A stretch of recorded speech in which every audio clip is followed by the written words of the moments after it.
be doing a video called Therapy Unveiled, and it's going to consist of me coming on and just talking about what happens behind the closed doors of therapy. Just talking about different topics that I'm often working with clients on, what that process and relationship looks like between a therapist and a client, so that people can have a better idea of like what this whole therapy thing is all about.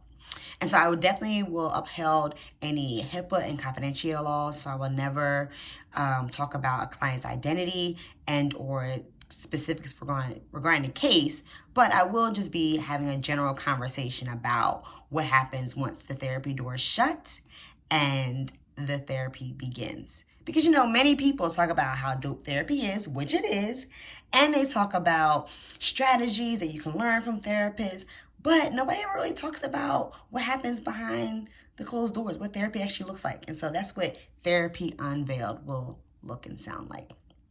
And so today, I want to talk about the process of finding a therapist. Because let's be honest, it is a process. Many people are shocked and surprised when they find out that their first therapist won't be their last or might not be the best experience, and they become discouraged and they just give up on therapy because they're like, I knew this wasn't going to work. This is wasting my time. And it's really not the therapy that's the issue. It was the connection that you had with that therapist that was the issue. And so finding a therapist may mean that you're changing therapists. It may mean that you are trying and vetting different therapists before you decide on a therapist.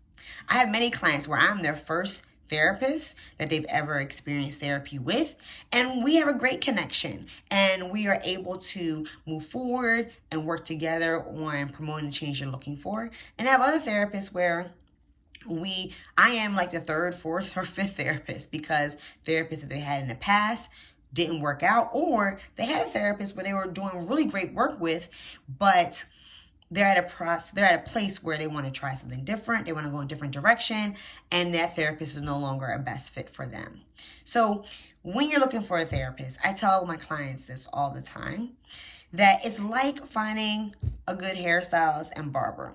You're going to have to shop around. You're going to have to try a little. You might have to get some bad cuts or bad hair dyes before you find the right one. But when you find that one, you're like, that's the one I'm loyal to, bet I'm set, right? And so that is the journey. It is a journey. But when you are looking, right, you want to make sure that you're being honest about your preferences.